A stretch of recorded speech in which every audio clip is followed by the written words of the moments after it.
Olá, meus irmãos que têm acompanhado os nossos estudos de quarta-feira. Nós estamos chegando aí ao começo de 2022, final de 2021, e com certeza você tem uma série de balanços para fazer a respeito desse ano que está se encerrando, e uma série de promessas, propostas, ou compromissos que você quer assumir para 2022. Hoje eu gostaria de conversar com você sobre essas resoluções de ano novo. Que compromissos nós poderíamos assumir para o ano que vem? Via de regra, nós fazemos planos mirabolosos, estabelecemos metas que dificilmente alcançaremos, não é verdade? E o que o que nós cristãos poderíamos traçar como objetivos para 2022? Nada nos impede de traçarmos, digamos, os objetivos comuns, como os das outras pessoas, desde a dieta, da perda de peso, fazer um curso de inglês, enfim, qualquer outra coisa do tipo. Mas eu creio que nós, como cristãos, podemos ter uma marca distinta em nossos planejamentos para o ano que vem. Então, dentre as resoluções para 2022, eu queria conversar com você nesta noite sobre, olhando para Davi, sobre como nós poderíamos assumir um compromisso, características cristãs para o ano de 2022. Não para nós nos tornarmos super crentes, mas para nós podermos caminhar com Deus de forma verdadeira, de forma sincera e crescer em conhecimento ou crescer na semelhança com Jesus Cristo. Então eu quero ler com você o Salmo de número 15, procurando olhar ou desejar, ou mais ainda, para que, como Davi, nós possamos carregar essas marcas e essas características para o ano de 2022. O que Deus requer de nós para o ano de 2022? Salmo de número 15. Salmo de Davi. Quem, Senhor, habitará no teu tabernáculo? Quem há de morar no teu santo monte? O que vive com integridade pratica justiça e de coração fala a verdade. O que não difama com sua língua, não faz mal ao próximo, nem lança injúria contra os seus vizinhos. O que a seus olhos tem por desprezível ao réprobo, mas honra aos que temem ao Senhor. O que jura com dano próprio e não se retrata. O que não empresta o seu dinheiro com usura, nem aceita suborno contra o inocente. Quem deste modo procede não será jamais abalado. Que características você quer para acompanhar na sua vida cristã no ano de 2022? Vamos olhar para Davi, então, neste salmo e observar aquilo que acompanham os crentes que querem crescer no Senhor, que querem parecer-se cada dia mais com o Rei, com Jesus Cristo. Antes de mais nada, eu quero chamar a sua atenção é que às vezes nós olhamos para este salmo como um salmo que apresenta condições para nós sermos aceitos perante Deus. Mas não é isso que este salmo está apresentando. Ele não é um salmo que apresenta marcas ou passos a serem cumpridos para depois Deus te aceitar. Lembre-se que o autor deste salmo é Davi, o escolhido de Deus, o ungido de Deus, alguém que já sabia que era amado por Deus. Mas a pergunta que Davi faz é uma pergunta, ou as condições, ou todo o salmo, ele apresenta aqui a resposta ao amor de Deus na vida dele. E eu acho que isso é interessante a título de introdução. Muitos de nós vivemos, digamos, de forma paranoica, ansiosa, buscando uma aceitação diante de Deus mediante o cumprimento de uma série de regras e condições. E nos esquecemos que o fato da salvação ser pela graça nos tira esse fardo de cumprir metas para sermos aceitos. embora nós repitamos, frequentemente que somos salvos pela graça, nós temos enormes dificuldades em andar pela graça, ou viver de forma coerente com esta graça. Então, a título de introdução, eu já quero que você pense nisso e lance isso para o ano de 2022. Eu quero aprender a descansar na graça. Eu quero aprender a viver ou a não viver ansioso, porque antes que eu o amasse, Ele me amou primeiro. E isso traz paz ao seu coração no relacionamento para com Deus. Então pense em tudo que nós vamos falar agora, não em condições para sermos aceitos, mas em respostas à aceitação que Deus já fez por nós, ou a forma como nós já fomos aceitos por Deus em Cristo Jesus. O que caracteriza então aqueles que foram aceitos por Deus em Cristo Jesus? O que você pode fazer para o ano de 2022 ou durante o ano de 2022 para você crescer? E a primeira coisa que eu quero chamar a sua atenção é que os filhos de Deus, antes de mais nada, eles fazem constantemente uma análise dos seus corações. Olha a pergunta de Davi no versículo 1. Quem, Senhor, habitará no teu tabernáculo? Quem há de morar no teu santo monte? O tabernáculo no Antigo Testamento ele era o símbolo da presença de Deus. Era lá que Deus manifestava a sua glória, era nele e posteriormente no templo que ele conversava com Moisés e dava todas as instruções ao povo de Deus, e posteriormente no templo, com o templo construído, é onde o sumo sacerdote entrava, e Deus falava com eles ou se revelava ao povo de Israel. Então a pergunta a ser feita é: quem pode estar na presença de Deus? É como se Davi estivesse falando assim: Deus, olha para o meu coração, ou Deus, olhe para as minhas entranhas, para dentro do meu ser, e veja se eu sou digno de estar na tua presença.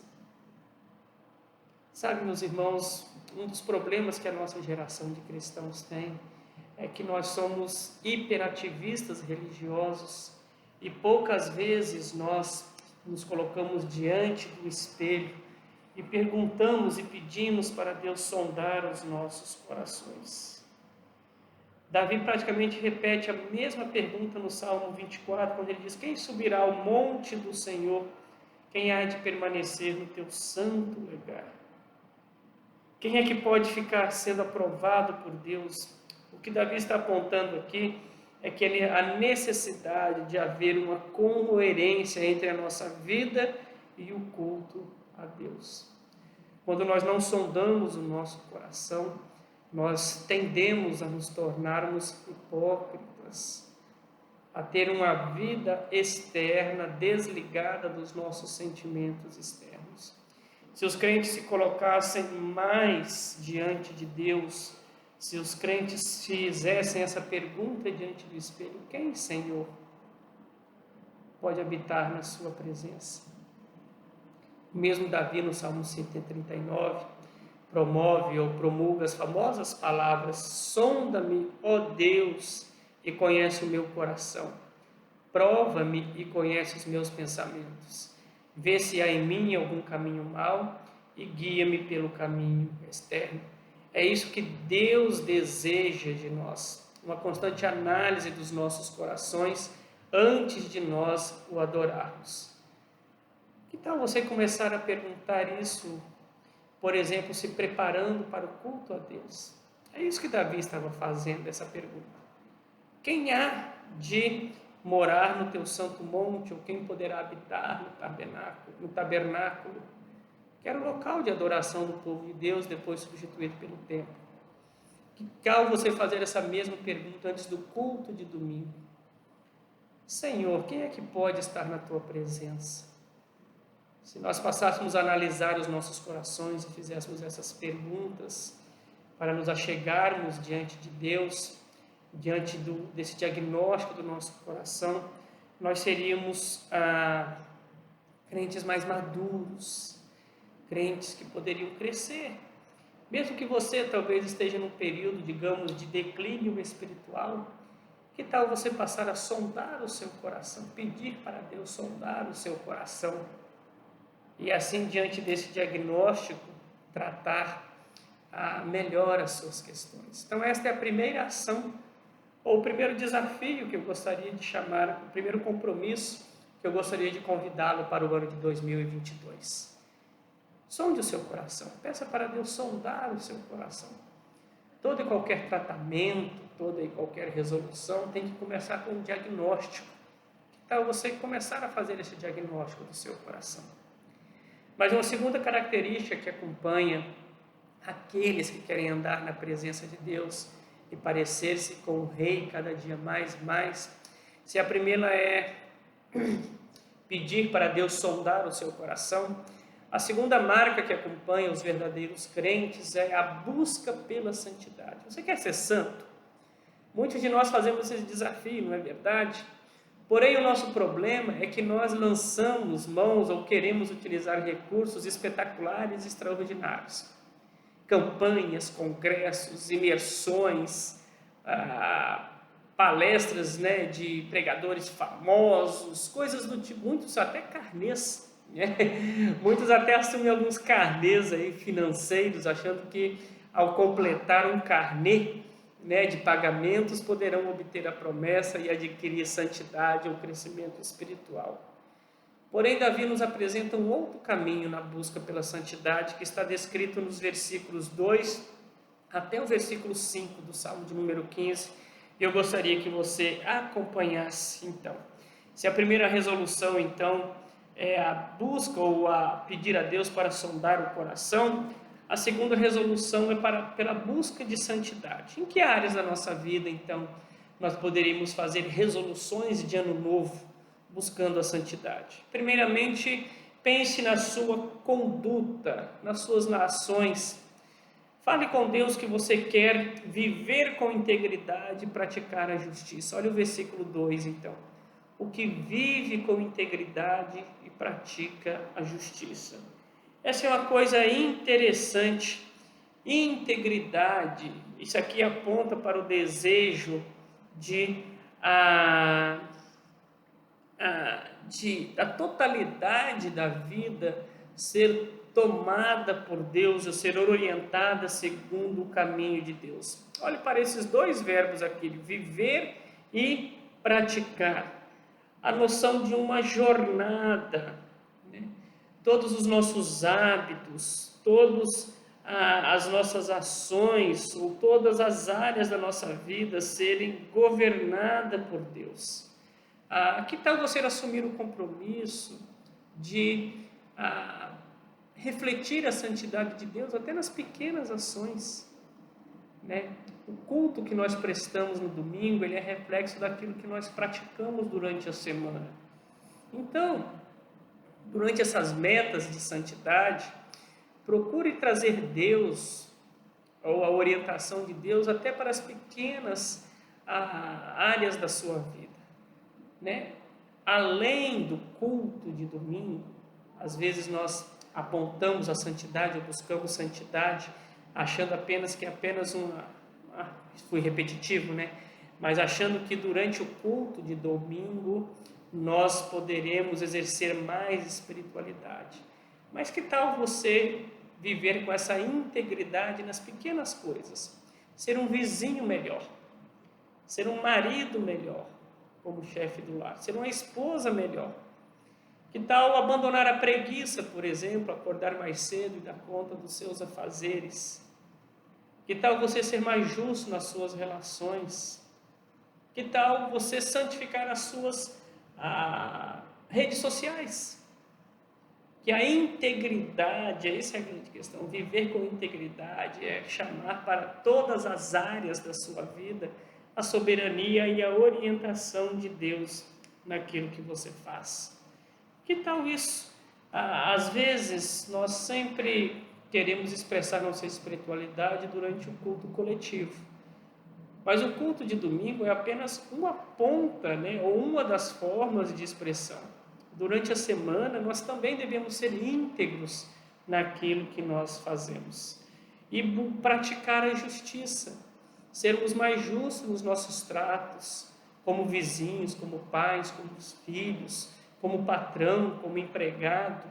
Que tal você ser mais justo nas suas relações e parar de ficar procurando atalhos, meias-verdades, dar o famoso jeitinho brasileiro, esperteza nas formas de lidar com as pessoas?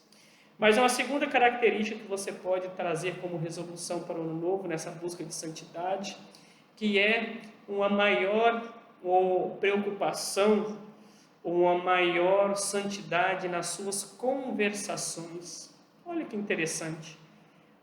E de coração fala a verdade. Aqui nós temos que observar algo muito importante para a vida cristã. Que tal você trazer como resolução para o ano de 2022 o compromisso de falar a verdade? Trazendo de novo o assunto das redes sociais, como nós mentimos por meio das redes sociais? Como nós mentimos ou falamos meias verdades nos nossos aplicativos de conversa, não é verdade? Por quê? Que tal nós assumirmos um compromisso com a verdade para o ano de 2022? Só que para isso nós precisamos cuidar do nosso coração. O salmista diz: aquele que de coração fala a verdade. Não podemos nos esquecer, meus queridos, que a Bíblia aponta o diabo como pai da mentira. E isso é muito importante. Devemos falar a verdade de coração.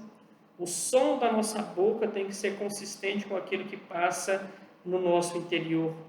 Nós nunca devemos servir à preferência dos homens ou atender à expectativa de homens, mas antes devemos apontar ou refletir um coração cheio de Deus. E além de falar a verdade, nós temos que tomar a preocupação em não difamar o próximo. Isso é muito interessante, não é verdade? Porque além de não mentir, que tal você assumir o compromisso de falar menos mal das pessoas ao seu redor? Que as suas palavras, que os seus textos, as suas trocas de mensagem, não sejam gastos difamando as pessoas, mas antes sejam instrumentos de bênção na vida das pessoas. Vamos buscar santidade na nossa língua, na nossa fala para o ano de 2022. Que tal você também procurar assumir o compromisso de, além de zelar pela sua língua, você ter bons relacionamentos? Olha o versículo 3, a segunda parte. Não faz mal ao próximo, nem lança injúria contra o seu vizinho. Isso é interessante ou é importante por causa do grande mandamento de Deus de amar ao próximo. E muitas vezes nós nos tornamos assassinos verbais. E lembre-se que o amor ao próximo é uma expressão do nosso amor a Deus. A Bíblia deixa isso bem claro. Se alguém disser que ama a Deus e odiar a seu irmão, é mentiroso. Portanto, talvez não seja a hora de você, como resolução para 2022, santificar os seus relacionamentos, pedir perdão ou se reconciliar com aquele que outrora você se desentendeu, com pessoas que talvez você seja indiferente nos seus níveis de relacionamento, trabalho, escola, casa, vizinhança, seja qual for. Que tal você santificar os seus relacionamentos para o ano de 2022? Uma outra resolução que você pode trazer para o ano que vem é que você seja mais zeloso com as suas companhias. Olha o versículo 4. O que aos seus olhos tem por desprezível ao réprobo, mas honra os que temem ao Senhor. Meu irmão e minha irmã, não adianta nós negarmos. As pessoas com quem nós convivemos têm enorme influência sobre nós. Pessoas com quem nós convivemos muito tempo, você pode notar, você passa a absorver o vocabulário delas, você passa a absorver os hábitos delas e os costumes. E é claro que nós, como cristãos, estamos inseridos numa sociedade. Não tem como, por exemplo, um professor se cercar para apenas dar aula para alunos crentes, não tem como um comerciante vender apenas para crentes. E não é disso que o salmista está dizendo aqui. Mas me entristece muito quando eu vejo que muitos que se dizem cristãos têm mais prazer da companhia daqueles que não servem a Deus do que aqueles que servem a Deus. O salmista diz justamente o contrário. O salmista diz para nós termos o réprobo, aqueles que não andam segundo o caminho de Deus, como desprezíveis, e além disso, honrarmos aqueles que temem ao Senhor. Então isso é importante. Que tal você trazer como resolução para o ano que vem, filtrar amizades não cristãs e passar a honrar mais os seus irmãos em Cristo, ter mais consideração pelos seus irmãos em Cristo e aqueles que estão ao seu redor. O Salmo 1 deixa isso bem claro. Bem-aventurado o homem que não anda no conselho dos ímpios, não se detém no caminho dos pecadores, nem se assenta na roda dos escarnecedores. Eu quero chamar a sua atenção para essa progressividade do pecado quando nós convivemos com os não cristãos. O Salmo 1 usa 3 verbos interessantes: andar, deter e assentar-se. Você consegue imaginar fisicamente essa gradação?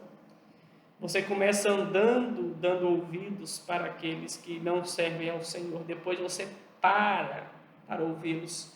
E quando você menos pensa, você já se assentou na roda deles e está compartilhando com eles dos escárnios que eles proferem contra Jesus Cristo. Não é isso que o crente deve valorizar. O crente deve valorizar a companhia de outros crentes. Repito, isso não nos impede de termos níveis de relacionamento com não cristãos. Mas sonde o seu coração. Com quem você tem prazer de conversar? Com quem você tem prazer de trazer ao redor da sua mesa? Pense nisso. Uma outra resolução de ano novo que você pode trazer é que você seja mais cumpridor dos seus compromissos. O que jura com dano próprio e não se retrata. O que não empresta o seu dinheiro com usura, nem aceita suborno contra o inocente. O que é jurar com dano próprio aqui? O salmista está dizendo da manutenção da palavra, mesmo que mantendo-a, você seja prejudicado. É isso que o salmista está dizendo. É aquele que mantém o compromisso assumido, mesmo que ele tenha prejuízos, ou seja, difamado por causa da manutenção da sua palavra. Retratar, então, não é corrigir um erro, é voltar atrás. Isso é bíblico, né? É poder ter a humildade de reconhecer que você pode recuar em situações difíceis. E por último, que tal você trazer essa resolução de ser mais honesto nos seus negócios? Não empresta o seu dinheiro com usura, nem aceita suborno contra o inocente. A usura, que é a prática de juros extorsivos, no Antigo Testamento, no mundo antigo, as dívidas poderiam tornar a pessoa até escrava. Então havia no povo de Israel aqueles que viviam quase que de agiotagem, fazendo com que dezenas de pessoas estivessem a seu serviço. Davi condena isso, condena aqueles que se aproveitam da desgraça alheia para oferecer oportunidades e assim escravizar as pessoas. A justiça nos negócios. Que tal você ser um negociador mais justo, menos mentiroso, com menos pegadinhas nos relacionamentos com as pessoas, pagar as suas contas em dia, não comprar além daquilo que você pode, não ser impulsivo, não é verdade? Tudo isso é muito proveitoso para o crente e com certeza muito útil para a nossa santificação. E o resultado disso tudo é que quem deste modo procede não será e jamais abalado. Eu sei que muitos de nós criamos essa esperança de grandes mudanças para o ano de 2022, mas saibam que as grandes mudanças acontecem com a persistência de pequenas atitudes. Oremos para que Deus cuide de nós em todas essas áreas e cuidemos do nosso coração. Peçamos para Deus sondar os nossos corações, para que nós tenhamos uma língua mais santa em 2022, para que nós tenhamos relacionamentos mais santos em 2022, para que nós sejamos mais justos em 2022 nos nossos negócios e em tudo aquilo que nós fizermos, para que nós possamos honrar aqueles que temem ao Senhor e desprezar, evitemos as más companhias ao longo da nossa jornada. Se você tiver essas resoluções ao longo da sua vida, tenha certeza de que você vai crescer em santidade, vai se parecer com o Rei e terá resultados espirituais incomparáveis. Que Deus te abençoe onde você estiver. Amém.